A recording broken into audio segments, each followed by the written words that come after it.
ನಾಳೆ ಡಿಸೆಂಬರ್ 15 ಸೋಮವಾರ ಅತ್ಯಂತ ಶ್ರೇಷ್ಠವಾದ ಮಾರ್ಗಶಿರ ಮಾಸ ಕೃಷ್ಣ ಪಕ್ಷದ ಏಕಾದಶಿಯನ್ನು ಆಚರಿಸಲಾಗುತ್ತಿದ್ದು, ಈ ಏಕಾದಶಿಗೆ ಸಫಲ ಏಕಾದಶಿ ಎಂದು ಕರೆಯುತ್ತಾರೆ. ಈ ಏಕಾದಶಿಯ ದಿನದಂದು ವೆಂಕಟೇಶ್ವರ ಸ್ವಾಮಿ ಅಥವಾ ವಿಷ್ಣುವನ್ನು ಪೂಜಿಸಿದರೆ ಸಕಲ ಶುಭಗಳು ಪ್ರಾಪ್ತಿಯಾಗುವುದಲ್ಲದೆ ಮುಂಬರುವ ಹೊಸ ವರ್ಷದುದ್ದಕ್ಕೂ ಆಯುರಾರೋಗ್ಯ ಅಷ್ಟೈಶ್ವರ್ಯಗಳು ಪ್ರಾಪ್ತವಾಗುತ್ತವೆ. ನಾಳೆ ಸೋಮವಾರ ಏಕಾದಶಿ ದಿನದಂದೇ ಶೋಭನ ಯೋಗ ಕೂಡಿ ಬಂದಿದ್ದು, ಇದು ನಿಮಗೆ ಅದೃಷ್ಟವನ್ನು ತಂದುಕೊಡುವ ಏಕಾದಶಿ. ಆದ್ದರಿಂದ ಈ ಏಕಾದಶಿ ಎಂದು ತಪ್ಪದೆ ಏಕಾದಶಿ ವ್ರತವನ್ನು ಆಚರಿಸಿ ವಿಷ್ಣು ಸಮೇತ ಲಕ್ಷ್ಮಿಯನ್ನು ಪೂಜಿಸಿ ಆರಾಧಿಸಿ. ಏಕಾದಶಿ ತಿಥಿ ಸಮಯವು ಡಿಸೆಂಬರ್ 14ರ ಸಂಜೆ 6:49 ಪ್ರಾರಂಭವಾಗಿ ಡಿಸೆಂಬರ್ 15ರ ಸಂಜೆ 7:19 ಮುಕ್ತಾಯವಾಗುತ್ತದೆ. ಏಕಾದಶಿಯ ದಿನ ಅರಿವಿಲ್ಲದೆ ಉಪವಾಸ ಆಚರಿಸಿದ ಲುಂಬಕನಿಗೆ ವಿಷ್ಣು ಕಾಣಿಸಿಕೊಂಡು ರಾಜ್ಯ ನೀಡಿದನೆಂದು ಪುರಾಣಗಳು ಹೇಳುತ್ತವೆ.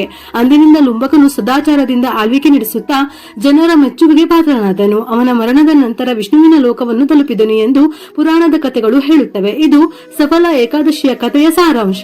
ನಂಬಿಕೆಯ ಪ್ರಕಾರ ಸಫಲ ಏಕಾದಶಿಯು ಅದರ ಹೆಸರಿನಂತೆಯೇ ಪ್ರತಿಯೊಂದು ಕೆಲಸದಲ್ಲಿ ಯಶಸ್ಸನ್ನು ಸಾಧಿಸಲು ಸಹಕಾರಿಯಾಗುತ್ತದೆ. ಈ ಏಕಾದಶಿ ಪೂಜೆಯ ಪ್ರಮುಖ ದೇವರು ಶ್ರೀನಾರಾಯಣ.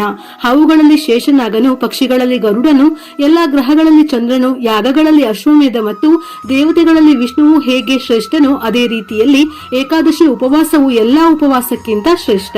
ಈ ದಿನದಂದು ನಾರಾಯಣನನ್ನು ಮನಸ್ಫೂರ್ತಿಯಾಗಿ ಪೂಜಿಸುವುದರಿಂದ, ಉಪವಾಸ ಮಾಡುವುದರಿಂದ ಶ್ರೀ ಹರಿ ವಿಷ್ಣುವಿನಿಂದ ಆಶೀರ್ವಾದ ಪಡೆಯುತ್ತಾರೆ.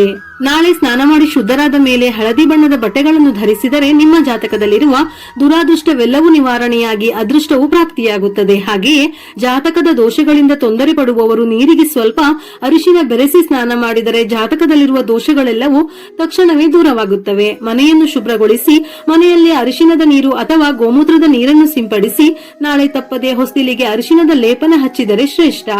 ದೇವರ ಮನೆ, ಮನೆಯ ಹೊಸ್ತಿಲು ಮತ್ತು ಅಂಗಳದಲ್ಲಿ ರಂಗೋಲಿ ಹಾಕಿ. ಹಾಗೆಯೇ ನಾಳೆಯ ದಿನ ವಿಷ್ಣುವಿನ ಪೂಜೆಯಲ್ಲಿ ತುಳಸಿ ದಳವನ್ನು ತಪ್ಪದೇ ಅರ್ಪಿಸಿ.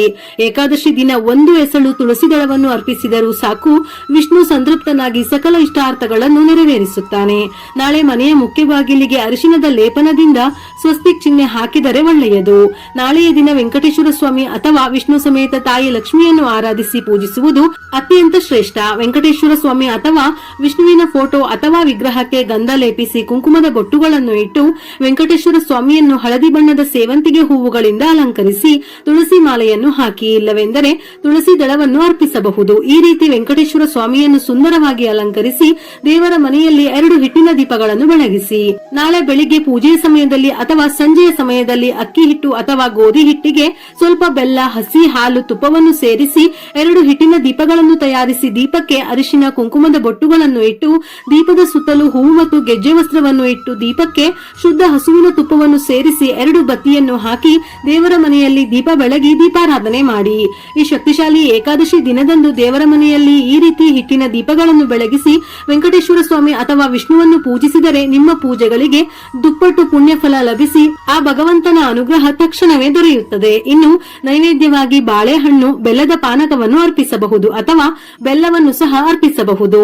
ಈ ರೀತಿ ವೆಂಕಟೇಶ್ವರ ಸ್ವಾಮಿಯನ್ನು ಪೂಜಿಸುತ್ತಾ ಗೋವಿಂದ ನಾಮಗಳನ್ನು ಓದಿರಿ ಅಥವಾ ಓಂ ನಮೋ ಭಗವತೆ ವಾಸುದೇವಾಯ ಎಂಬ ಮಂತ್ರವನ್ನು 108 ಬಾರಿ ಜಪಿಸಿ.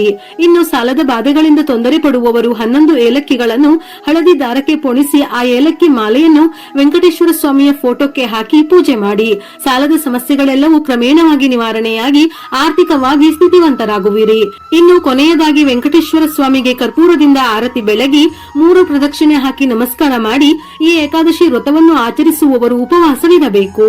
ಒಂದು ವೇಳೆ ಉಪವಾಸ ಇರಲು ಸಾಧ್ಯವಾಗದವರು ಹಾಲು, ಹಣ್ಣು ಹೀಗೆ ಸಾತ್ವಿಕ ಆಹಾರವನ್ನು ಸೇವಿಸುತ್ತಾ ಈರುಳ್ಳಿ, ಬೆಳ್ಳುಳ್ಳಿ, ಮದ್ಯ ಮತ್ತು ಮಾಂಸಾಹಾರದಿಂದ ದೂರವಿರಬೇಕು.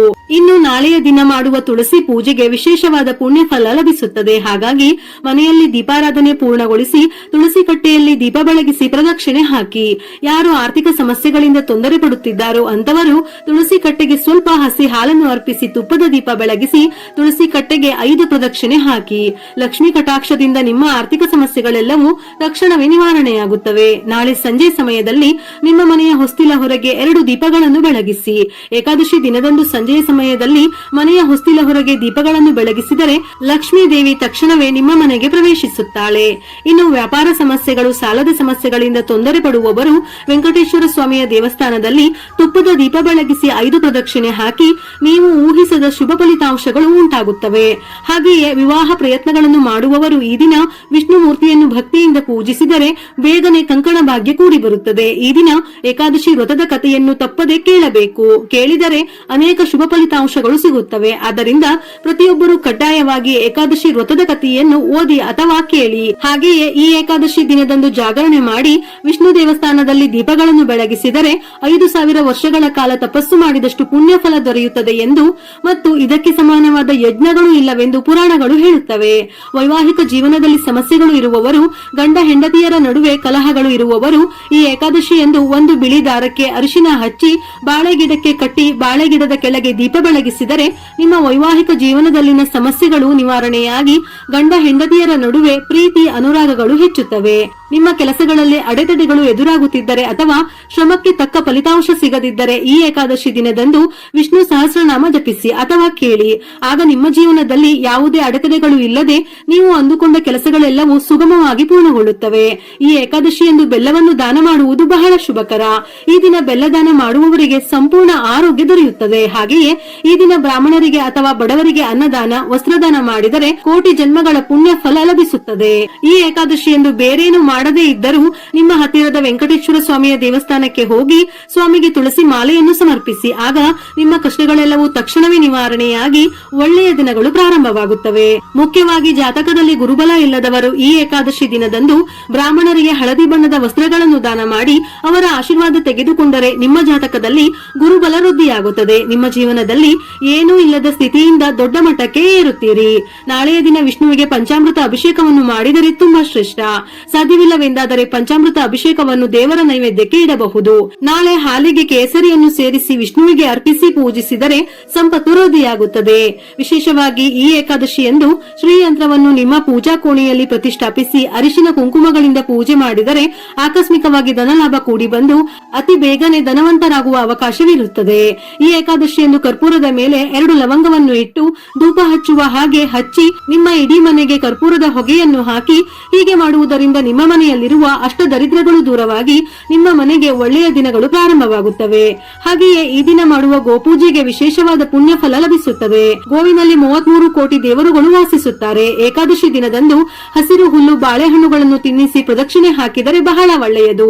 ಇದರಿಂದ ಮುಕ್ಕೋಟಿ ದೇವತೆಗಳು ಸಂತೋಷಗೊಂಡು ನಿಮ್ಮ ಮನೆಯಲ್ಲಿ ಧನ ಸಂಪತ್ತು ವೃದ್ಧಿಯಾಗುವುದಲ್ಲದೆ ಲಕ್ಷ್ಮೀ ನಾರಾಯಣರ ಸಂಪೂರ್ಣ ಅನುಗ್ರಹ ಲಭಿಸುತ್ತದೆ. ವಿಶೇಷ ಧನ ಪ್ರಾಪ್ತಿಗಾಗಿ ಈ ಏಕಾದಶಿಯಂದು ವಿಷ್ಣು ಮೂರ್ತಿಯ ಜೊತೆಗೆ ಲಕ್ಷ್ಮೀ ದೇವಿಯನ್ನು ಸಹ ಪೂಜಿಸಿದರೆ ಲಕ್ಷ್ಮೀ ದೇವಿ ನಿಮ್ಮ ಮನೆಯಲ್ಲಿ ಸ್ಥಿರವಾಗಿ ವಾಸಿಸುತ್ತಾಳೆ. ಏಕಾದಶಿ ಮಾಡಲು ಸಾಧ್ಯವಾಗದವರು ವ್ರತದ ಕಥೆಯನ್ನು ಓದಿ ವಿಷ್ಣು ಅಥವಾ ವೆಂಕಟೇಶ್ವರ ಸ್ವಾಮಿಯ ದೇವಸ್ಥಾನಕ್ಕೆ ಹೋಗಿ ದೀಪ ಬೆಳಗಿ ಪ್ರದಕ್ಷಿಣೆ ಹಾಕಿದರೂ ಸಾಕು. ವಿಷ್ಣು ಸಮೇತ ಲಕ್ಷ್ಮಿಯ ಸಂಪೂರ್ಣ ಅನುಗ್ರಹದ ಜೊತೆಗೆ ಸುಖ, ಸಂತೋಷ, ಧನ ಸಂಪತ್ತು ವೃದ್ಧಿಯಾಗಿ ನಿಮ್ಮ ಜೀವನ ಸುಖಕರವಾಗಿರುತ್ತದೆ. ವಿಡಿಯೋ ಇಷ್ಟ ಆಗಿದ್ದಲ್ಲಿ ಮರೆಯದೆ ಲೈಕ್ ಕೊಟ್ಟು ನಿಮ್ಮವರಿಗೆ ಶೇರ್ ಮಾಡಿ. ಇದೇ ರೀತಿಯ ಮನಮುಟ್ಟುವ ಉಪಯುಕ್ತ ಮಾಹಿತಿಗಳಿಗಾಗಿ ಮತ್ತೆ ಭೇಟಿಯಾಗೋಣ.